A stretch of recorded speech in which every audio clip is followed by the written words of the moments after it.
감사합니다. 제가 파송받고 이제 나간 지가 8년이 지난 것 같은데요. 오늘 교회를 들어오는데 여전히 어떻게 저를 기억하시고 반갑게 맞아주시는 성도님들이 계셔서 너무 기분이 좋았습니다. 원래 제가 관계하고 있지 않은 교회였고 또 성도님들 중에서도 아시는 분들이 없으셔서 처음에 파송받을 때는 좀 서먹했어요. 근데 너무나 따뜻하게 올 때마다 또 보내주실 때도 너무 따뜻하게 맞이해 주신 기억이 있어서 목사님께도 말씀드렸는데 이상하게 여기 약수교회는 저희 남자라 이렇게 말하면 어쩔지 모르겠는데 친정에 온 것 같은 그런 편안함이 아마 이런 느낌이 아닐까 하는 생각이 드는데요. 4개 교회 중에서 특별히 이 교회가 그렇게 저에게 편안함을 줍니다. 편안하게 말씀 전해도 되겠죠? 목사님 오실 때만 해도 예전에 제가 처음 갈 때보다는 좀 나아지긴 했지만 여전히 조금 열악한 때였어요. 이 거리에 뭐 푸르름이라고는 좀 찾아보기 힘든 먼지가 늘 많고 거리는 질서가 없고 이 사람과 차와 뭐 릭샤라고 하는 조그만 그런 달구지 같은 것과 뭐 소와 개와 뭐 이런 게 다 얽혀가지고 이게 인도인지 차도인지 모르는 그런 데였고 이게 사회 질서들도 많이 문란하고 또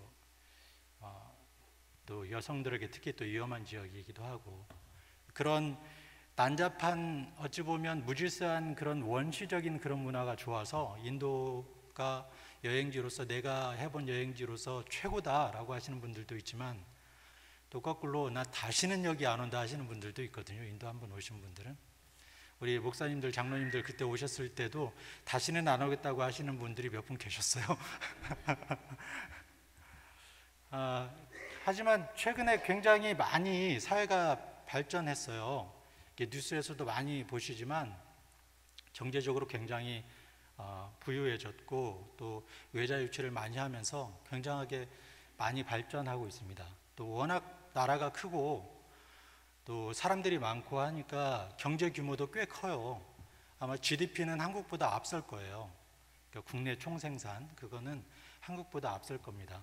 그런데 워낙 이 빈부격차가 크고 또 뭐랄까요, 이 사회 질서라고 할까요, 이런 전체적인 그 문화가 너무 좀 어수선하죠. 그런 어려움이 있습니다. 그러나 굉장한 큰 시장으로 각광받고 있는 그런 지역이죠. 그런데 선교적으로 봤을 때는, 선교적인 시각으로 봤을 때는 그 어느 때보다 어려운 시기이기도 해요. 지금 정권을 잡고 있는 BJP, 인도 국민당은 힌두교 종교에 기반을 두고 있는 그런 정당입니다. 그래서 인도를 힌두교의 국가라고 생각을 하고 힌두교 국가로 만들겠다고 대내적으로 그렇게 공포하고 있는 그런 정권이에요. 그래서 경제는 부강했을지 몰라도 이 종교적으로는 굉장히 핍박이 심하고 선교하기가 굉장히 어려운 그런 그 시점에 있는 지금 인도입니다. 인도도 이제 지역마다 좀 다르죠. 잘 되고 있는 데도 있어요. 인도의 기독교 인구가 얼마 안 되지만 뭐 90% 이상 믿고 있는 그런 주도 있어요.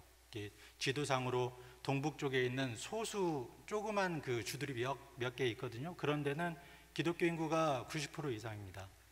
원래 영국이 지배했을 당시에 그 종족이 단체로 이렇게 개종을 한 그런 지역이기 때문에 기독교 인구가 90% 이상이에요. 또 남쪽에 아라비아 쪽하고 접하고 있는 남쪽 지도상으로 남쪽 인도 남쪽 서쪽 그쪽 주도 80% 90% 이렇게 됩니다.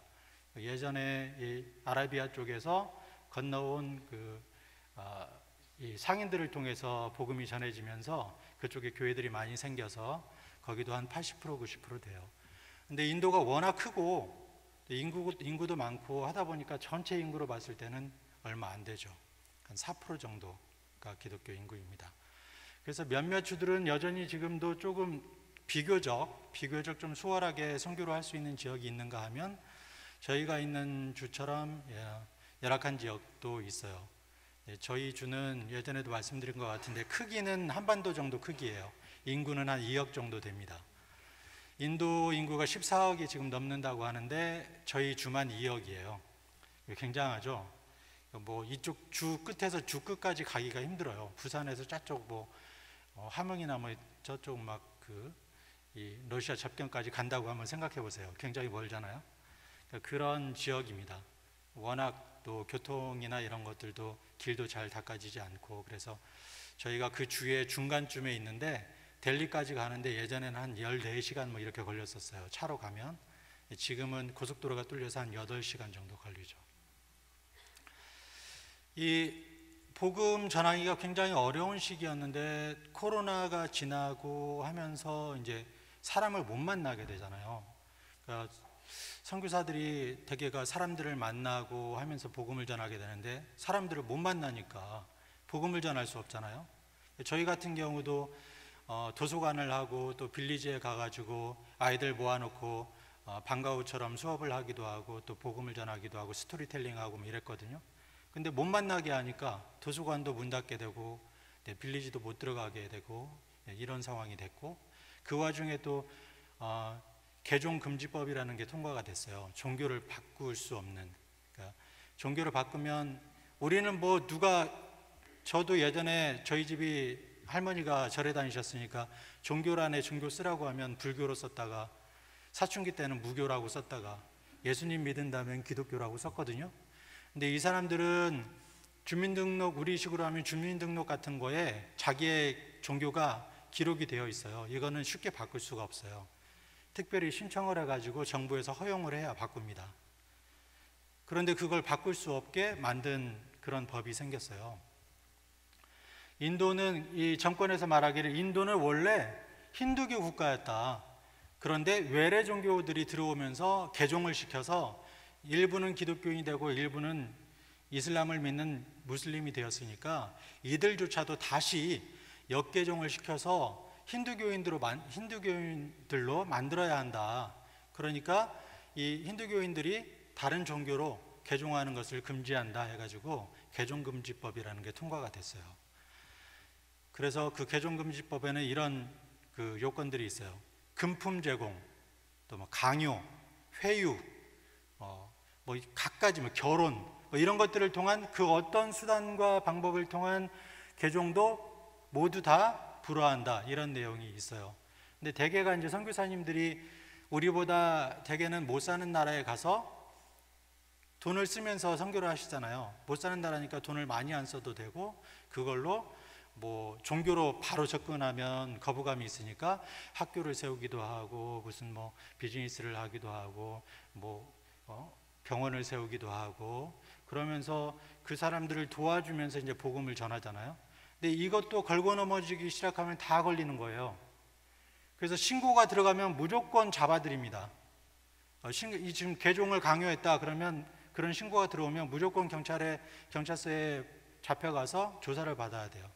그리고 그게 빨리 결정이 안 나면 구류 상태로 계속 묶여 있는 거예요. 감옥에 갇혀 있는 거예요. 인도는 재판도 바로바로 속결 이렇게 빨리빨리 진행이 안 됩니다. 몇 년씩 걸려요. 몇 년씩 그렇게 잡혀 있는 거죠. 그러니까 이 복음을 전하는 것 자체가 굉장히 어려운 그런 시점에 있습니다. 오늘 본문에 보면 이스라엘 백성들이 이제 가나안 땅에 들어가서 가나안 땅을 정복해 나가죠. 그런데 하나님께서 여호수아를 통해서 이스라엘 백성들에게 말씀하셔요. 너희 왜 이 땅 가나안 땅을 정복하고 있지 않으냐? 언제까지 지체하겠느냐? 3절에 말씀하시기를 여호수아가 이스라엘 자손에게 이르되 너희가 너희 조상의 하나님 여호와께서 너희에게 주신 땅을 점령하러 가기를 어느 때까지 지체하겠느냐?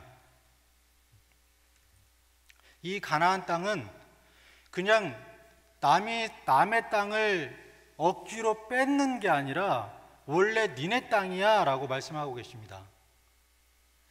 원래 아브라함에게 이삭에게 야곱에게 약속했던 그 땅, 온 세상의 주인이신 하나님께서 아브라함에게 주시기로 한 땅, 그 자손에게 주시기로 한 땅, 이 땅의 주인은 이스라엘 백성들이에요. 그래서 그 이스라엘 백성들을 자기 땅에 데려다 놓고 이제 그 땅을 정복하라고 했는데 아직 정복하지 못하고 있는 거예요.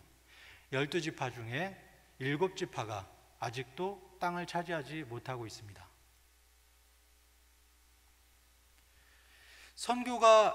인도가 이렇게 선교가 어려워요? 그러면 저는 인도 선교를 접고 한국에 들어와야 할까요? 아니면 좀 더 수월한 다른 나라나 아니면 인도 중에서도 선교하기가 좀 수월한 다른 지역으로 가야 될까요? 오늘의 말씀에서 하나님께서 주신 가나안 땅, 이스라엘 백성들이 그 땅을 마주하고 있는데요. 사실 이스라엘 백성들은 이집트에서 농사 짓다가 출애굽해서 광야에서 40년을 돌았습니다. 지금 가나안 땅에 들어온 이 백성들은 그러나 농사를 지어본 경험이 없어요. 여호수아와 갈렙 외에는 애굽에서 생활했던 사람이 없습니다. 다 광야에서 태어난 사람들이에요. 광야에서 양 치고 소 키우고 했던 사람들입니다. 양, 염소 이런 거 키웠던. 가나안 땅에 들어왔는데요, 하나님께서 이 땅을 너희에게 주셨으니 차지해라 그랬는데 여기서 어떻게 살아야 될지 모르겠어요. 농사를 짓고 있는데 과일도 많은데 어떻게 이것들을 기르며 농사를 지어야 될지 몰라요. 농사를 지으려면 농기구가 있어야 되는데요, 이스라엘 백성들은 철을 다룰 수 있는 기술이 없었습니다. 여호수아 뒤에 사사기에 보면 철을 다룰 수 있는 기술이 없어서 호미를 만들려고 해도 블레셋 땅에 내려가서 그 블레셋에 있는 대장간에서 만들어 가지고 왔어야 됐어요. 그런데 가나안에 있는 가나안 족속들은 철을 다룰 수 있는 기술이 있었고, 철을 다룰 수 있었으니까 농기구뿐만 아니라 칼도 만들 수 있었고 철병거도 만들 수 있었고, 그런데 이스라엘 백성들은 아무것도 없는 거예요. 사사기에 보면 사사들 중에서는 나귀의 턱뼈로 쌓은 사사도 있습니다. 칼이 아니라. 칼이 없으니까요. 이스라엘 백성들에게 하나님께서 네 땅이라고 차지해라고 주신 이 가나안 땅은 어찌 보면 너무 무서웠을 수도 있어요. 과연 우리가 여기를 차지할 수 있을까? 내가 싸워 이길 수 있을까? 그냥 믿음으로 나갔다가 죽는 거 아닐까? 저들은 칼과 방패를 갖고 있는데, 창을 갖고 있는데, 철병거조차도 있는데 어떻게 싸워야 하지? 그러면 다시 광야로 돌아갈까요?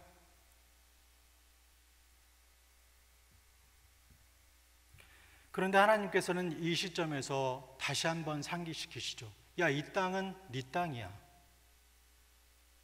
너에게 주신 땅이야. 남의 땅을 뺏는 것도 아니고 내 땅인데 내가 힘이 약하다고 해가지고 포기하면 이런 바보가 어디 있습니까?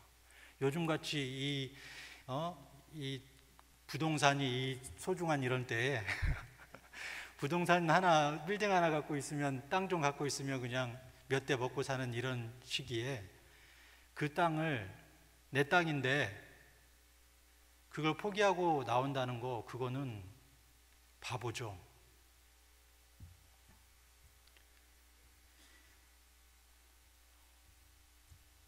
하나님께서 주신 땅, 그런데 인도도요, 인도 기독교인들에게 어찌 보면 하나님이 주신 약속의 땅입니다.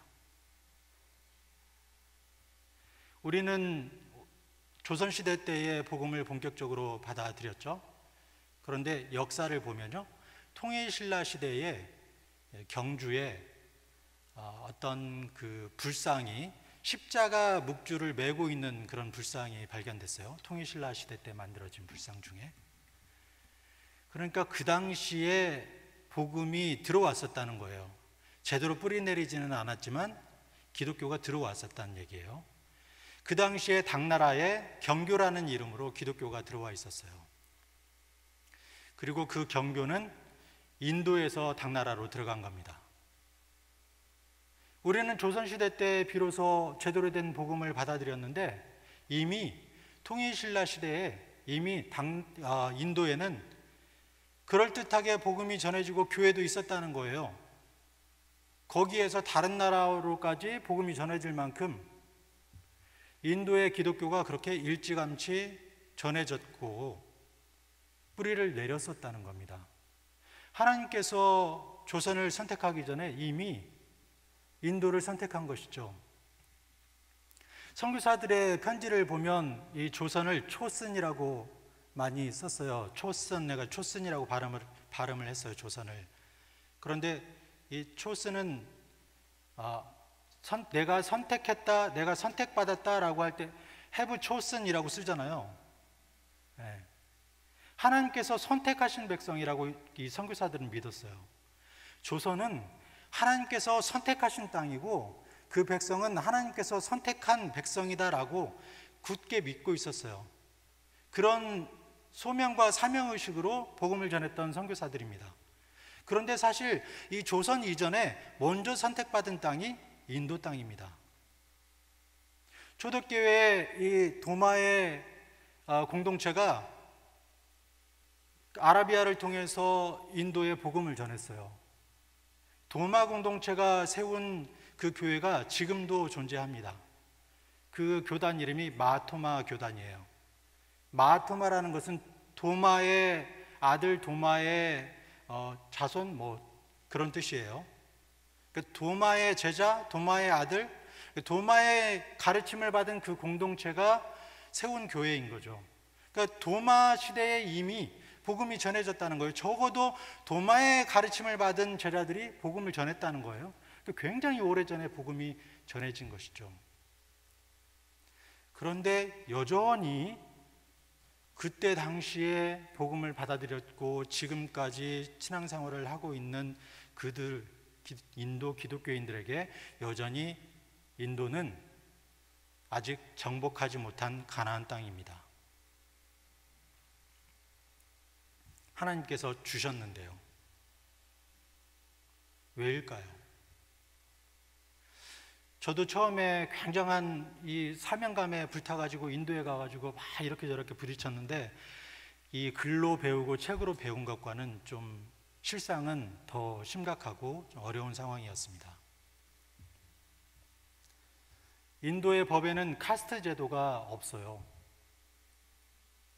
인도가 독립을 하면서 우리와 비슷하게 독립했으니까 45년, 47년 이때 독립을 했겠죠. 영국에서 독립을 했어요. 그 당시에 만들어진 헌법에는 카스트 제도가 없습니다. 그런데 지금까지도 여전히 그 카스트 제도가 존재해요. 그냥 쉽게 사라지지 않는 악습이나 구습 정도로 저는 생각을 했어요. 그런데 살다 보니까 그게 아닙니다. 그건 종교였어요. 카스트 제도는 힌두교의 일부입니다. 인도에서 자생한 몇몇 종교들이 있어요. 힌두교에서 힌두교를 개혁한다는 차원에서 나온 불교, 그리고 불교하고 비슷한 자이나교, 또 저쪽 아프가니스탄 이쪽에서 발생한 조로아스터교, 아프가니스탄까지도 전부 인도 권역에 들어갔었으니까 이게 다 인도 안에서 발생한 종교들이거든요. 그 외에 기독교나 이슬람교 같은 경우는 외부에서 들어온 종교예요. 인도 안에서 생긴 게 아닙니다. 근데 인도 안에서 생긴 이 모두는 인도 문화 안에서 생겼습니다. 인도 문화와 인도 그 사회 안에서 생겼어요. 그래서 인도 사람들이 생각하기를 그 모든 종교는 다 힌두교라고 그냥 생각해요. 거기에 시크교도 있고, 그죠? 자이나교, 불교 다 있는데 그냥 다 힌두교인이라고 생각해요. 그들은 다. 그래서 인도는 힌두교의 나라고 인도 사람들은 힌두교인이고 이렇게 생각을 해요. 그런데 외부에서 들어온 종교, 그래서 그 종교를 믿게 되고 개종한 사람들, 이슬람을 믿고 개종한 무슬림, 기독교를 믿고 개종한 기독교인들, 이 사람들은 힌두교 그 안에, 테두리 안에 들어가지 않는 거예요. 그래서 카스트에 들어가지 않습니다. 저는 인도에 가서 지금 파송받기 전부터 쭉 하면 지금 10년, 이제 11년째 삽니다. 거의 뭐 거기 사람 된 것 같죠. 그런데 여전히 저는 인도의 도움이나 인도의 보호를 받지 못합니다. 저는 무슨 일이 있으면 델리에 있는 인도 대사관에 전화합니다. 저는 고국을 10년 이상 떠나 있었지만 여전히 저의 국적은 대한민국입니다. 대한민국 사람이에요. 그래서 저는 인도의 보호를 받지 못하고 한국 대사관의 도움을 받아야 합니다. 인도에 있는 여전히 인도 국적을 갖고 있지만 종교가 이슬람교이고 기독교인 이 사람들은 인도의 보호를 받지 못합니다. 그 카스트 안에 있는 사람들은 어떻게든 도움을 받아요. 이 빈부격차가 굉장히 크거든요. 부자인 사람들은 엄청나게 부자입니다. 인도 14억 인구 중에 1%만 부자라고 해도 1,400만 명이 부자예요. 우리나라 인구의 한 3분의 1이 부자예요. 근데 1%만 부자겠습니까? 한 5%, 10%만 해도 몇천만 명 되는 거죠. 엄청난 부자가 있고 엄청나게 가난한 사람들이 있어요. 그런데 아무리 가난해도 굶어 죽지는 않습니다. 이 길거리에서 먹을 거 없다고 도와달라고 구걸하는 사람들이 있지만 그 사람들도 굶어 죽지는 않아요. 학생들도 중학교까지는 무조건 무상 공교육입니다. 공짜로 다 갈 수 있어요. 그런데 안 가는 거예요. 학교 가면 뭐 하냐? 집에서 일이나 해라. 차라리 길거리에서 구걸을 해라. 이러는 거지. 이게 학교 보낼 돈이 없어서 안 보내는 거 아니거든요. 그런데 그렇게 빈부의 격차가 크고 가난해도 카스트 안에 있으면 국가에서 어느 정도 지원을 다 해줍니다. 카스트별로 가장 낮은 카스트는 몇 프로, 그 위에 카스트는 몇 프로 해서 지원하는 그 비율이 있어요. 그래서 무상으로 한 달에 얼마씩 식료품을 살 수가 있어요. 쌀도 무상으로 받을 수 있고 어느 정도 그 정해져 있는 그걸 다 먹고 더 구입하려면 더 추가로 구입하는 것도 싸게 구입할 수 있게끔 티켓이 나와요. 그런데 기독교인들에게는 그 혜택이 없어요. 무슬림들에게도 그 혜택이 없죠. 그러면 그 사람들은 어떻게 하냐? 먹고 살아야 되잖아요. 이슬람은 움마라는 공동체가 있습니다. 자기네 알라나 모하멧의 이 복음을 들은 사람이 선교적인 삶을 사는 어떤 그런 공동체로 이 움마라는 공동체가 생겼는데 지금은 그냥 이슬람교인들의 이 공동체를 보통 그냥 움마라고 합니다. 근데 그 움마 안에서 그들은 어떻게든 그들을 보호해요. 보호하고 먹고 살고 살아남을 수 있게 그들을 보호하고 이 공동체 안에서 살아나갈 수 있도록 합니다. 그런데 기독교 공동체는 그게 굉장히 약해요. 인도에서 굉장히 핍박을 하잖아요. 교회도 핍박하고 심지어는 막 목사 집에 찾아가가지고 목사를 때리고 막 린치를 가하기도 합니다. 종종 그런 거 나와요. 뭐 교회 예배 드리는데 갑자기 들어와가지고 도대체 뭐 하는 거냐 하면서 막 핍박하고 때리고 뭐 교회에서 내쫓기도 하고 교회 문을 아예 막 못 박아가지고 막아버리기도 하고 이럽니다. 그러면은 인도 교회가 세계 교회에서 굉장히 입김이 세거든요. 한국 기독교보다 더 힘이 셉니다. 인도 기독교가. 역사도 오래되고 4%밖에 안 되지만 인구가 꽤 돼요. 이렇게 힘이 세. 그러면 그 기독교 교단이 또는 교회가 그 성도들을 교회를 보호해 줘야 되잖아요. 보호해 주지를 못해요. 보호해 주고 싶어도 보호해 주지를 못해요. 그만큼 힘이 없습니다. 한국은 그러지 않잖아요. 한국이 조선시대 때 일제치하에서 독립을 하는 데 있어서 기독교가 굉장한 역할을 합니다. 선교사들도 독립운동에 막 적극적으로 후원했고 많은 기독교인들이 독립운동에 투신합니다. 조선이 독립하는 데 있어서 기독교가 굉장한 영향을 미치죠. 6.25 전쟁 이후에 못 먹고 살 때, 산업화할 때, 민주화 운동할 때, 그때 교회가 굉장하게 큰 역할을 합니다. 6.25 이후에 막 힘들어가지고 못 먹고 살고 죽겠다고 할 때에 그들을 영적으로 품어 안고 기도하고 함께 아픔을 같이 했던 게 교회입니다. 천막교회 치고서. 우리가 막 한국 기독교는 이 복복복 해가지고 이 기복신앙이 망쳤다고 막 이런 얘기 많이 했었잖아요. 그래서 제자 훈련 쪽으로 많이 신경을 썼잖아요. 그런데 그 복 받는 게 예수님을 믿으면 복 받는다는 것이 그게 잘못된 것인가요? 성경에 그렇게 나옵니다. 제대로 신앙생활을 하면 복 받는다는 게 성경에 나오잖아요. 예수님을, 하나님을 제대로 섬기면, 예수님을 제대로 믿으면 복 받는다는 건 이건 복음입니다. 그 복음을 듣고 교회에 나온 이들이 정말로 많아요. 그렇잖아요. 아무것도 모르는데 교회 가면 복 받는다고 하니까 나왔어요. 아침에 정한수 떠놓고 기도하던 사람들이 새벽 예배 나와가지고 기도했어요. 예수님 이름으로 하나님께. 성경은 잘 몰라도 예수님 부르면서 기도부터 시작했던 민족입니다. 예수님 믿으면 복 받는다는 것은 이 한국을 기독교 복음화하는 데 굉장히 큰 역할을 했어요. 그것만 붙잡고 있으니까 문제였던 것이죠. 그런데 인도는요, 예수님 믿으면 굶어 죽게 생겼어요. 예수님 믿으면 복을 받는다는 복음이 통해야 되는데 예수님 믿으면 박해받고 굶어 죽게 생겼는 거예요. 이 카스트를 떠나면 살아남을 수가 없어요. 기독교 인구가 4% 정도 됩니다.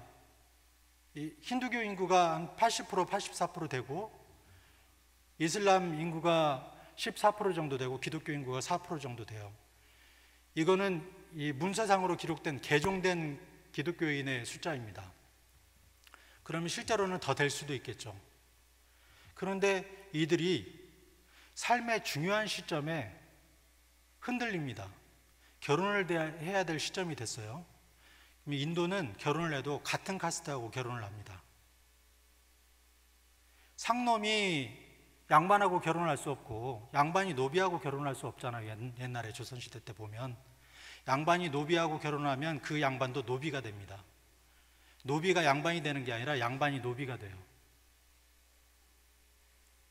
그러니까 가능하면 같은 신분하고 결혼하려고 하겠죠. 인도 안에서 그 카스트를 포기하기가 힘든 거예요. 우리 집은 다 예수님을 안 믿는데 내가 나만 예수님을 믿었어요. 그럼 나 혼자 살아남을 수 있어야 되잖아요.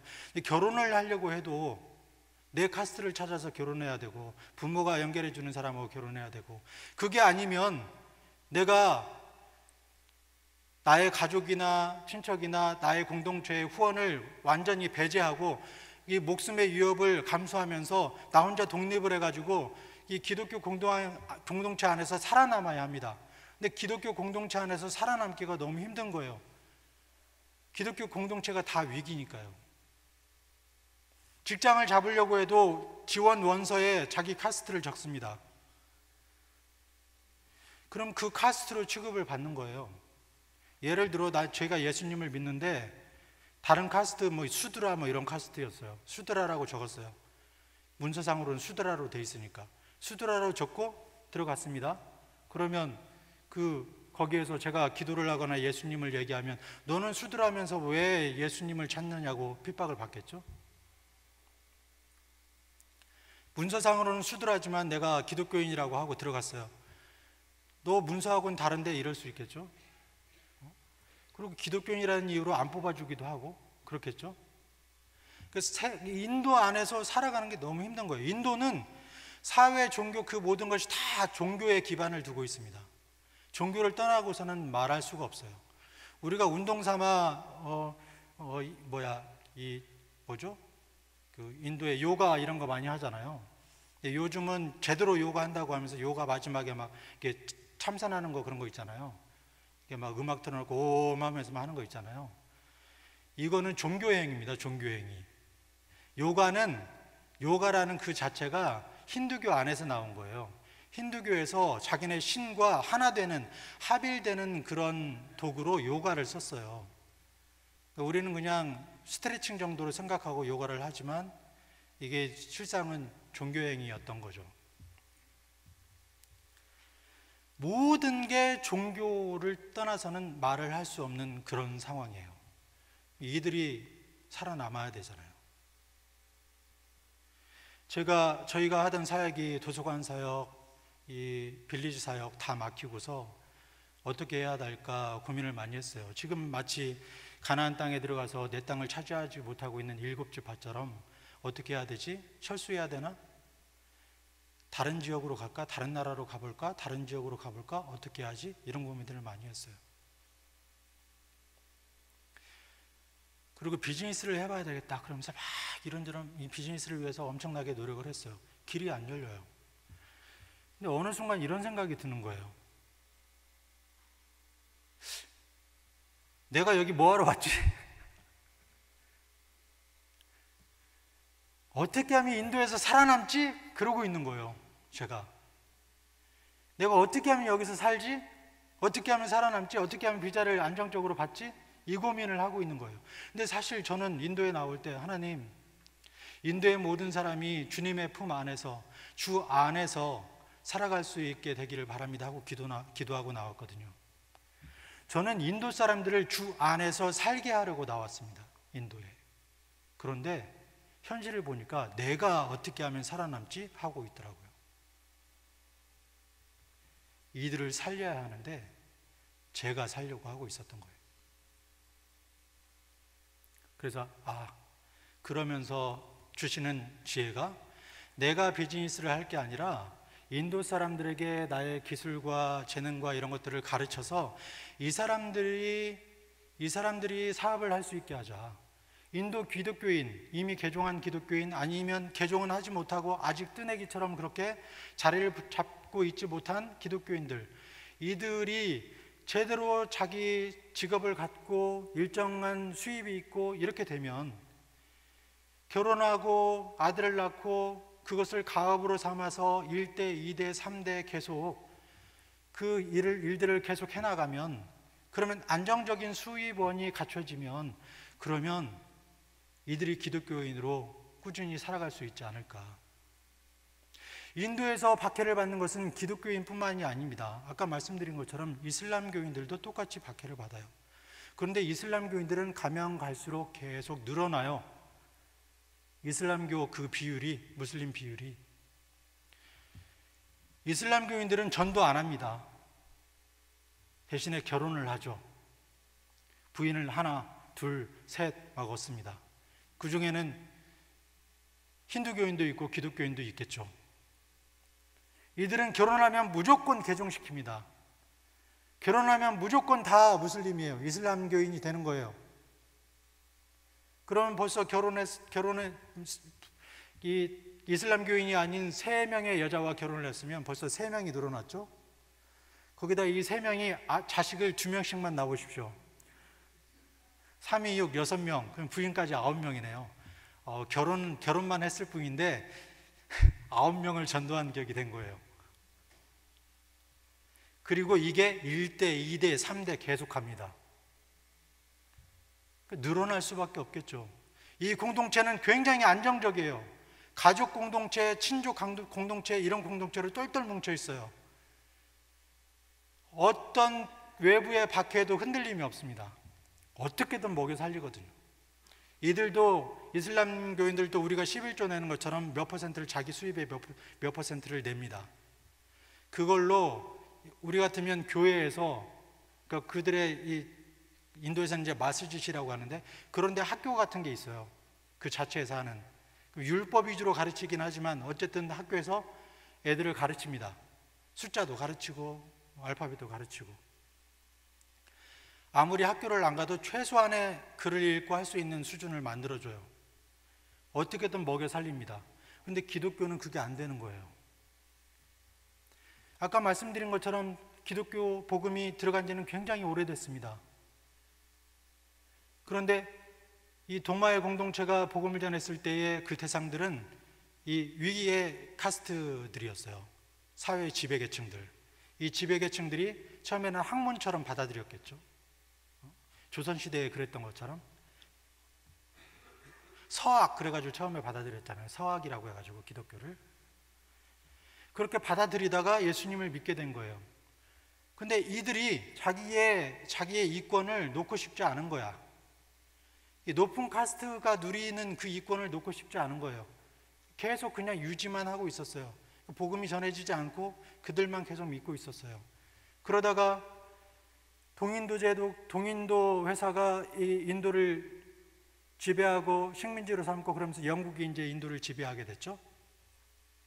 그러면서 영국이 지배할 때에 선교사들도 같이 들어옵니다. 거기에 복음을 전하고 교회를 세워요.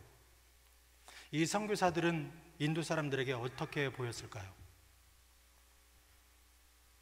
인도 사람들에게 인도를 영국이 식민지 하는데 앞잡이처럼 보였을 겁니다. 실제로 선교사들이 그런 역할을 하기도 했어요. 그러니까 인도 사람들에게 기독교는 좋은 종교가 아니에요. 자기네 것들을 빼앗아가는 종교죠.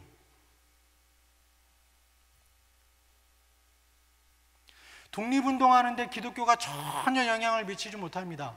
이 선교사들은 독립하고자 하는 그 대상이었어요. 영국, 서구, 유럽이나 미국 이런 선교사들도 있었지만 다 서구 제국주의 그 선교사들이잖아요.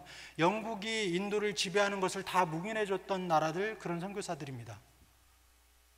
그러니까 선교사가 독립운동하라고 지원했겠습니까? 그리고 그들 밑에서 배운 복음을 접한 인도 기독교 교회나 기독교인들이 이 독립운동에 열정적이었을까요? 전혀 아니죠. 아까 말씀드린 것처럼 인도는 종교를 떠나서는 말할 수가 없어요. 독립운동을 막 합니다. 종교가 빠질 수 없죠. 그 자체가 종교니까요. 그래서 독립을 했어요. 독립을 했는데 싸우는 거야. 힌두교와 이슬람교가.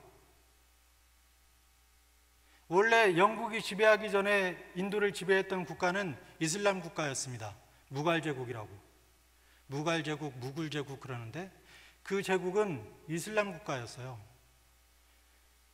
그 국가가 지배할 당시에 이슬람을 믿게 된 사람들이 많았겠죠. 왜냐하면 이슬람을 믿으면 세금을 안 내게, 세금을 면제해 줬으니까. 그런데 영국이 지배하면서 기독교가 들어왔고, 그리고 독립을 했죠. 영국에서 독립운동을 막 하는 사람 둘 중에 하나였겠죠. 힌두교인 아니면 이슬람교인. 독립을 딱 하고 보니까 이 종교 간의 대립이 너무 심한 거예요. 왜냐하면 영국이 인도를 지배하는 데 있어서 종교 간의 갈등을 막 유발했거든요. 서로 싸우게 하려고. 그러면 좀 지배하기가 쉬우니까요. 그런데 어쨌든 독립운동할 때는 힘을 합해서 독립운동했는데 독립이 딱 되고 나니까 이 힌두교와 이슬람교가 대립하고 있는 상황이 된 거예요.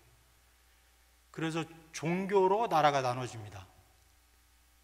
인도와 파키스탄으로.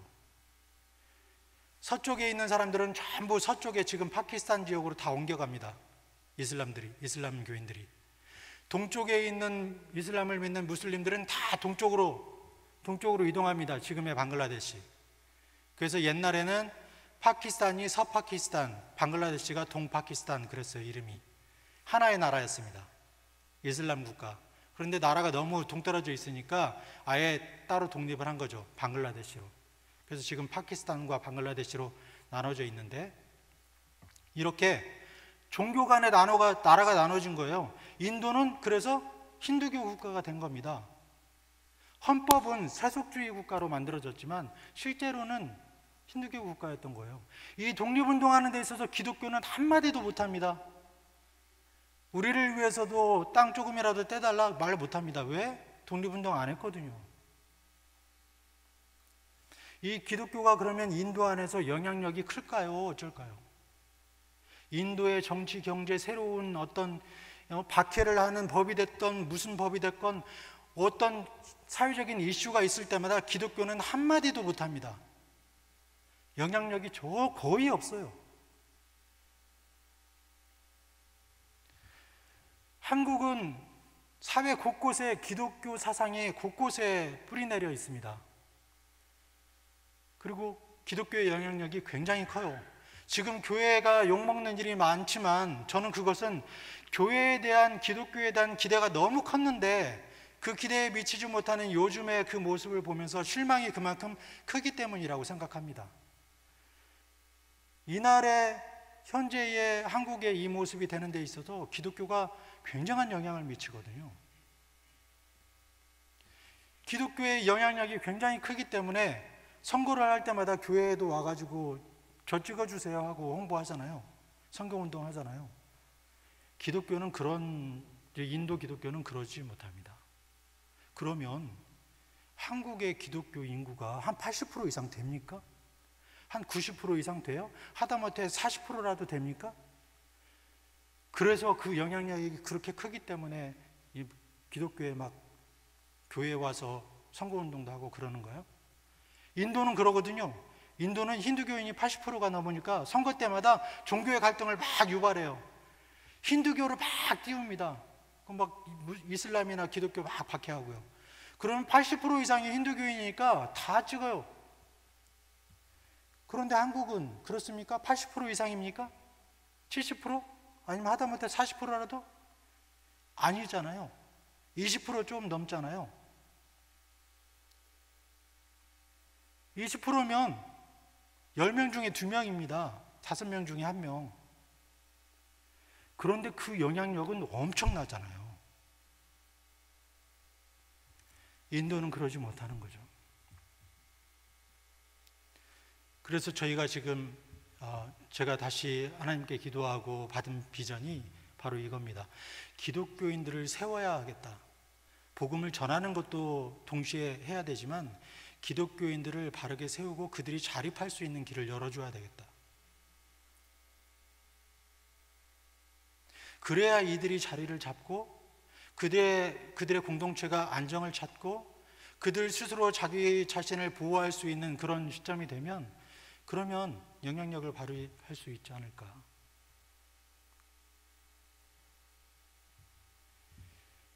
그래서 저희가 이 직업 훈련을 하려고 지금 고민 중에 있고요. 하나님께서 은혜를 주셔서 제가 그토록 고민했던 비자 문제는 자연스럽게 또 다른 부분을 통해서 해결을 받을 수 있게 되었어요. 저희가 관계하고 있는 인도 목사님이 사업을 하고 계시는데 그분도 이제 이 복음을 전할 수단으로 어학원을 하시면서 영어 IELTS를 가르치고 있는데 그곳에 이사로 조인을 해서 이제 한국어를 개설해 주는 걸로 하고 제가 이사로 조인해서 거기서 이제 비자를 받는 것으로 그렇게 저의 비자는 해결이 될 것 같습니다. 하나님께서는 오늘 이 본문에서 이 이스라엘 백성들에게 너희에게 주신 땅을 차지하기를 언제까지 지체하겠느냐 말씀하십니다. 이 말씀은 나무라는 그런 말씀으로 들리지 않았어요. 오히려 격려하고 위로하고 그리고 길을 열어주시는 말씀으로 저는 이해하고 들었습니다. 왜냐하면 이 뒤에 보면 여호수아를 통해서 어떻게 해야 될지를 가르쳐 주셔요. 너희는 각 지파마다 이 정탐꾼을 하나씩 뽑아서 그리고 이 차지해야 될 땅으로 정탐꾼을 보내라. 그곳에 지도를 그리고 그것을 7부분으로 나눠서 가져오면 그걸 가지고 제비를 뽑고 너희에게 땅을 나눠줄 테니까 그러면 그 땅을 정복하라 라고 이야기를 하죠. 우리가 구하고 구하면 주님께서는 길을 주시죠. 하나님의 이 선교는 아주 예전부터 시작이 되었습니다. 하나님께서는 우리를 사람을 창조하시기를 주님을 찬양하도록 하기 위해서 창조하셨다고 이사야서에서 말씀하시죠. 하나님께서 아담과 하와를 창조하셨습니다. 하나님을 창조하라고 만들어주신 이 아담과 하와는 오히려 하나님께서 하지 말라 한 일을 하고서 범죄하게 되죠. 하나님의 계획은 어긋났습니다. 그리고 그때부터 하나님의 선교는 시작이 되죠. 시편에 말씀하신 대로 하나님께서는 온 세상 모든 백성이 주님을 찬양할 날을 기대하십니다. 그리고 하나님을 믿는 그 믿음의 선진들을 통해서, 선지자들을 통해서 선교 사역을 계속하십니다. 우리가 잘 알듯이 노아는 세상 모든 이들이 배역하고 하나님의 뜻과는 다르게 하나님을 잊고 살아가고 있었지만, 이 노아만큼은 의로운 사람으로 하나님의 뜻을 지키려고 하고, 사람들의 눈에는 미친 사람처럼 산 위에 배를 짓는 사람으로 보였지만, 그 노아는 사람들이 다 손가락질을 할 때조차도 하나님의 말씀에만 귀 기울이며 그 말씀을 따라 순종하고 배를 만들었습니다. 그를 통하여 세상이 구원을 얻죠. 바울 사도는 그 사회에서 모자랄 것 없는 모든 걸 다 갖춘 사람이었지만, 그 모든 것이 배설물이라고 하며 다 버리고 오직 주님을 따라 나아가 주님이 가르쳐 주신 그 복음을 들고 세상 끝까지 복음을 전한 사람입니다. 우리가 잘 아는 안디옥 교회는 어떻습니까? 원래 교회는 유대인들 외에 복음을 전할 생각이 없었습니다. 유대인들에게만 하나님의 구원이 있다고 생각했고, 유대인들 외에 이방인들에게 복음을 전할 생각이 전혀 없었습니다. 그런데 하나님께서는 이 예루살렘의 박해를 통해서, 그 박해를 피해서 안디옥까지 간 사람들을 통해서 복음을 전하시죠. 이 안디옥에 피신해 있던 사람들이 함께 모여서 주님의 그 가르침을 상기하고 기억하고 예배하고 찬양하고 기도하면서 그들의 가진 것들을 서로 나누고, 심지어는 가진 것들을 팔아서 나누고 어려운 이들을 돕고 그들 공동체를 유지해 나아갑니다. 안디옥에 있는 사람들이 그들을 봅니다. 저들은 도대체 누구길래 다 자기 걸 챙기겠다고 할 때 자기 거를 내어놓아서 다른 사람을 도와주고 있는 걸까? 자기도 먹고 살기 힘들고 어려울 텐데 남을 돌아볼 줄 아는 저 사람들은 누군가? 저들의 말과 저들의 삶에는 기품이 있구나. 도대체 어찌된 일인가 하고 돌아보니 그들은 예수님을 믿는 사람들이었습니다. 예수라는 그리스도를 믿는 사람들, 그래서 그들을 그리스도인이라고 칭합니다. 우리는 그 이름으로 지금도 불려집니다. 그렇게 복음은 전해졌습니다. 하나님께서는 선교하고 계십니다. 그리고 하나님께서는 믿는 이들을 통하여서 선교합니다. 우리는 모두 다 선교사야 라고 말하면서, 누구는 보내진 선교사, 저처럼, 누구는 보내는 선교사라고 해서 나는 선교지에는 못 가지만 보내는 선교사가 될 거야 라면서 기도하십니다. 그런데 사실 이 말은 반쯤만 맞은 말입니다. 우리는 보내진 선교사, 보내는 선교사가 아니라 사실 모두가 다 선교사입니다. 선교와 전도의 개념을 나눌 때에 선교는 타문화, 우리와 다른 문화권에 있는 사람들에게 복음을 전하는 것, 그리고 전도는 우리와 같은 문화권에 있는 사람들에게 복음을 전하는 것. 그래서 우리와 다른 문화, 다른 나라, 인도나 동남아나 어디 아프리카나 이런 데 가가지고 복음을 전하면 우리와 전혀 다른 문화, 다른 종교, 다른 언어 이런 데서 사는 사람들에게 복음을 전하기 때문에 이걸 선교라고 하고, 우리는 다 같은 말 쓰고 같은 사회 종교적인 문화 속에 살아가니까 여기서 복음을 전하면 전도라는 말을 썼어요. 그런데 지금 그렇습니까? 여기 한국에도 굉장히 많은 무슬림들이 들어와 있고, 그죠? 외국에 있는 사람들 굉장히 많이 들어와 있죠? 그들에게 복음을 전하면 그것은 선교입니다. 그게 아니라도 우리는 선교사입니다. 우리 어머니가 뇌출혈 2번째 당하시고 아직 요양병원에 누워 계십니다. 아버님, 어머님도, 장인 장모님도 몸이 안 좋으셔가지고 다른 일 못 하시고 공익근로인가요? 뭐 이런 거 그런 거 나가셔요. 그 나가시는 장모님이 나가시는 거기는 무슨 노인정 같은 뭐 그런 데인데 거기는 막 무당도 있고 그런데요. 근데 우리 어머니도 그렇고 장인어른도 큰 암으로 이제 수술하고 그러시면서 더구나 장인 장모님은 아들을 먼저 보냈습니다. 2년 전에. 그렇게 말씀하셔요. 이제 살 만큼 살았고 내가 할 거 다 하고 할 수 있는 일도 없고 그런데 왜 나를 안 데려가신디야? 하나님은 왜 나를 안 데려가신디야? 요즘 내가 기도하는 건 그거요. 빨리 나를 좀 데려가시라고. 그냥 자고 있을 때 조용히 좀 데려가셨으면 좋겠다고 이렇게 말씀하셔요. 왜 안 데려가실까요 도대체? 우리 어머니도 그렇고 장인 장모님도 그렇고 여기도 우리 어머님 같으신 분들 많이 보이시는데 왜 안 데려가실까요 도대체? 할 수 있는 게 없어. 노인이라고 어디 껴주지도 않고 뭐라고 한마디 하면 잔소리 한다 그러고 잘 몰라서 그런다고 막 자식들 오히려 막 무시하고 손주들도 좀 놀다가 그냥 할머니 할아버지 재미없다고 가고 재미없다고 핸드폰만 들여다보고 도대체 왜 안 데려가시는 거예요? 우리가 예수님을 안 믿었으면 혹시 몰라 예수님 믿기를 기다리시는가 보다 이렇게 생각할 수 있어요. 그런데 왜 안 데려가시는 거예요? 예수님 다 믿고 있는데 예수님 믿어서 우리는 다 구원받은 사람들이잖아요. 이 험한 세상 왜 살게 하시는 겁니까 도대체? 그다지 좋은 경험들도 아니고 누구는 7, 80년 경험했고 누구는 2, 30년 경험했어도 충분히 세상 경험할 만큼 경험한 것 같은데 왜 안 들어가시는 거예요? 이미 구원 받았다는데. 우리는 구원 받았습니다. 그래서 우리는 하나님의 백성이라고 말합니다. 그리고 우리는 천국 백성이라고 말하죠.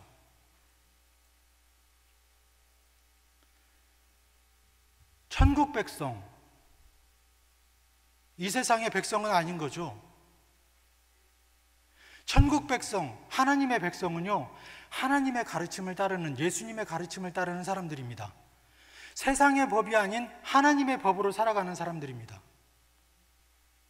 기독교 문화, 하나님의 그 문화로 살아가는 사람들이죠. 그런데 세상이라는 낯설은 문화 속에서 살아갑니다.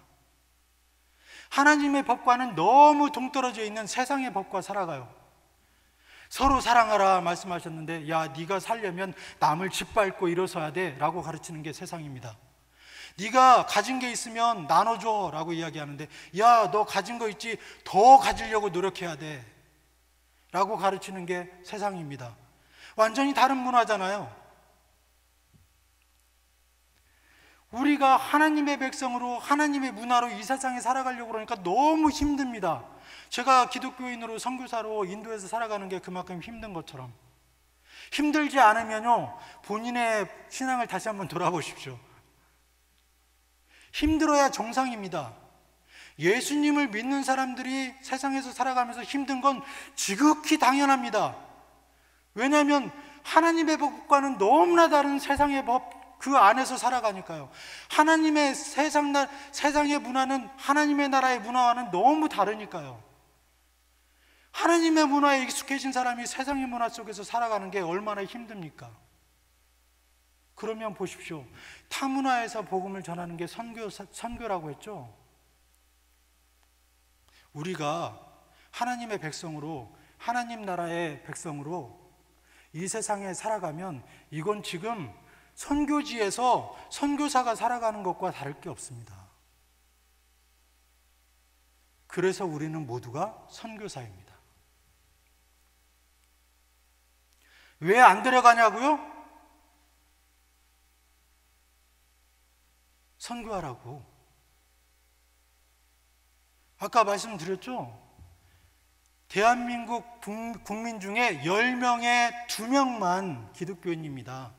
밖에 나가서 10명을 만나면 그 중에 8명은 기독교인이 아니에요. 5명을 만나면 그 중에 4명은 기독교인이 아닙니다. 우리가에게 신앙인이고 하다 보니까 우리끼리 많이 만나고 하다 보니까 5명 만나도 막 2~3명이 기독교인이고 그렇지, 전체 대한민국 인구를 보면 5명 중에 4명은 아직도 안 믿는 사람이고 10명 중에 8명은 안 믿는 사람이에요. 우리가 하루를 살면 적어도 5~6명은 만나잖아요. 내가 은둔형 외톨이여가지고 방구석에만 처박혀 있는 사람이 아니면, 그러면 최소한 5~6명은 만납니다. 집 밖에만 나가도 지나가는 사람까지 치면 엄청나게 많은 사람을 만나요. 가게를 들어가고 하면 더 만나죠. 수없이 많은 사람들을 만납니다. 그 중에 80%는 예수님을 안 믿는 사람들이에요. 우리와 너무 다른 문화 속에서 다른 가치관을 가지고 살아가는 사람들입니다. 나를 왜 안 데려가는 거야? 그게 아니라, 아이고야, 오늘도 선교를 하라고 하시는가 보구나, 복음을 전하라고 하시는가 보구나. 데려가는 거는 아이고 이제 됐다, 할 만큼 했다, 선교 잘했다, 그래 애썼다, 그리고 데려가시는 거고, 아직 안 데려가면 아직 쓸모가 있다는 거예요. 아직 다리가 아파가지고 막 교회 나오는 것도 힘든데 그래도 안 데려가신다 그럼 쓸모가 있는 거야. 왜? 입은 살았어.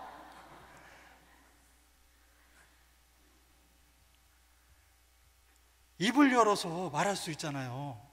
내가 입을 열어서 예수님 얘기를 할 수 있으면 더할 나위 없이 좋지만, 용기가 없어서 예수님 얘기를 못하더라도 따뜻하게 한마디 전해주고, 차마 무슨 말을 할지 모르면 그냥 손이라도 지긋하게 잡아주면서 기도하는 마음으로 지긋하게 바라보기만 해도 그분은 위로를 받습니다. 우리가 그냥 아무 의미 없이 바라보는 그 시선 가운데 누군가는 위로를 받습니다. 그냥 늘상 하는 얘기처럼 건네는 그 한마디에 위로를 받아요. 말없이 옆에 있어주기만 해도 그에게는 힘이 됩니다. 우리는 하나님의 백성으로 이미 구원받은 사람들이라 힘들고 어렵고 고난과 핍박과 때로는 이 시험을 받아도 잠깐 외국에 나와 사는 거잖아요. 돌아가면 그만인데, 저 인도에서 힘들어도 한국 가면 그만인데 생각합니다. 우리 여기서 핍박 받으면 천국 가면 그만인데, 내 나라 저긴데, 내 집 저긴데, 여기 잠깐 와 있는 건데, 그냥 여러 번 겪는 일이에요. 그냥 웃고 넘어갈 수 있어. 그런데 여기가 다인 줄 알고 사는 사람들이 있어요. 아직도. 그 사람들은 이게 답니다. 다라고 믿고 있는 그게 무너지는 순간 삶의 의미가 없어요. 목숨도 쉽게 끊습니다. 그게 아니라고 우리가 가르쳐 줘야죠. 선교해야죠. 여러분들은 저보다 더 대단하신 분들입니다. 왜냐하면 일을 하시면서 선교하시는 분들이시잖아요. 자비량 선교사님들이셔요. 저는 후원 받아가지고 선교하는데 다 자비량 선교사님들이셔. 어디서 후원 안 받아. 내가 일을 해가지고 그걸로 먹고 살면서 복음을 전하셔요. 선교사님들 막 위대하시다고 막 복 받으실 거라고, 다음에 이렇게 교회 오면 이렇게 막 때로 할머니들, 이 성도님들은 더 막 얼마나 고생하냐고 손잡고 이러시는데, 사실 한국에서 자문화 속에서 선교하는 거 쉽지 않거든요. 왜냐하면 다 거기 다 아는 사이고 그 사정 다 알고 하니까 더 어려울 수 있어요. 그런데 거기서 내 돈으로 내가 복음을 전하면서 선교하는 거 쉽습니까? 왜냐하면요, 내가 사업하고 일하고 해가지고 월급 받고 해가지고 내가 먹고 살만하면 안주하기 쉬워요. 내가 먹고 살만하니까 그냥 입 닫고 살기 쉽다고요. 나 사는데 지장이 없으면 나만 잘 먹고 잘 살아야지 하고서 다른 사람에게 손 내밀기 쉽지 않습니다. 기독교인들도. 그런데 나는 하나님의 백성이고 천국 백성이고 나는 하나님께서 아직 이 땅에서 할 일이 있어서 남겨두신 선교사라는 마인드를 갖고 사시는 분들은 복음을 전하겠죠. 살게 해야죠. 가나안 땅에 지금 정착해야죠. 우리 땅이에요. 이미 이 세상은 우리 땅이에요. 하나님께서 주신 땅입니다. have chosen 했어요. 선택받았어요. 하나님께서 선택하셨어. 여긴 네 땅이야 하고 주셨어요. 차지해야죠. 왜 우리 것도 못 먹습니까? 왜?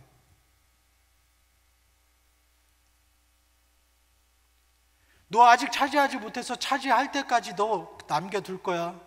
네 남편, 네 부인, 네 가족, 네 친척, 네 친구들, 네 이웃들, 앞집, 뒷집, 옆집 돌아보면 수없이 많죠.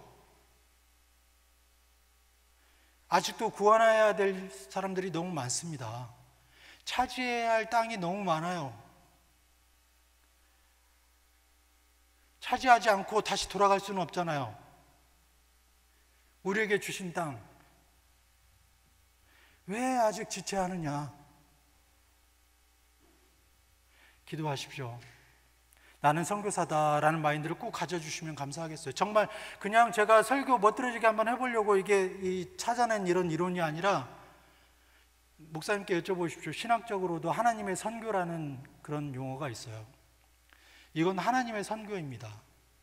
세상을 구원하기 위한 하나님의 선교고 우리 모두는 하나님께 파송받은 선교사입니다. 우리에게는 그리고 차지해야 할 땅이 있습니다. 그 땅은 이미 우리에게 주어진 우리의 땅이에요. 당연히 우리 것이어야 당연합니다. 이미 하나님께서 등기 이전해 놓으셨어요. 그런데 우리가 아직 그걸 누리지 못하고 있는 것 뿐이에요. 그러면 이스라엘 백성들에게 주님께서 지혜를 주신 것처럼 우리에게 지혜를 주실 겁니다. 너희의 그 땅을 차지하기 위해 이렇게 하여라 라고. 기도하고 말씀 보며 묵상하고 하면서 어떻게 내게 있는 저 땅을 어떻게 차지할까? 이건 선교 전략이라고 합니다. 선교 전략, 선교 전술. 우리는 하나님의 선교사입니다. 하나님께 파송받은. 언제 풀려갈지 모릅니다. 저도 언제 쫓겨날지 몰라요. 인도에서 당장 뭔가 하려고 하는데 당장 내일이라도 나가 그러면 저 나가야 되거든요. 보통 많이 주면 한 달 줍니다. 한 달 안에 나가, 아니면 지금 당장 나가라고 이야기합니다. 그럼 나가야 돼요. 우리도 똑같습니다. 건강해 보이던 사람도 어느 날 어느 순간 그냥 쉽게 불려갑니다. 그런데 아무도 그 시점은 모르죠. 그날까지 우리에게 주신 사명 감당해야 합니다. 우리에게 주신 땅 차지해야 합니다. 아이고, 나 같은 늙은이도 쓸모가 있어서 남겨두시는구나 라고 생각하시고, 왜 안 데려가? 라고 하지 마시고, 아직 쓸모가 있구나, 아직 내가 할 일이 많구나 라고 생각하시고 그 사명 잘 감당할 수 있기를 바랍니다. 성도님들과 저는 같은 위치에 있어요. 같은 사명을 느끼고 있습니다. 똑같은 소명을 받았어요. 저는 인도에 가서 하고 있는 거고 우리 성도님들은 여기서 하는 거고, 저만 이렇게 선교 보고를 할 게 아니라 나중에 다시 제가 올 때는 저에게 많은 성도님들이 선교 보고를 좀 해주셨으면 좋겠어요. 그 사이에 이런 일들이 있었다고, 하나님께서 나를 통해서 이런 선교를 하셨다고, 그런 귀한 말씀을 들을 수 있는, 그런 좋은 보고를 들을 수 있는 그런 날이 있기를 바라겠습니다. 기도하겠습니다. 아버지 하나님, 감사합니다. 우리는 세상의 어려움과 힘든 것을, 어려움, 힘든 것, 핍박들, 박해들, 이런 것들에 너무 치여 살다 보니 세상이 내 것인 양, 내 집인 양, 어떻게 하면 살아남지, 어떻게 하면 이 세상에서 성공하지, 어떻게 하면 내가 이기지, 이런 생각에 몰두해 있었던 것 같습니다. 아버지 하나님, 그러나 주님께서는 우리를 선교사라고 말씀하시는 것을 이제 다시 깨닫습니다. 우리는 하나님의 백성이고 하나님 나라에서 파송받은 선교사로 이제 이 세상에 내가 살 것이 아니라 어떻게 하면 이 세상 사람들을 살게 할까, 여기에 관심을 두고 주님께 지혜를 구하며 기도할 수 있는 우리 되게 하여 주시옵소서. 주님 부르실 그날까지 우리가 힘써 주의 선교를 감당할 수 있도록 함께하여 주시옵소서. 예수님 이름으로 기도합니다. 아멘.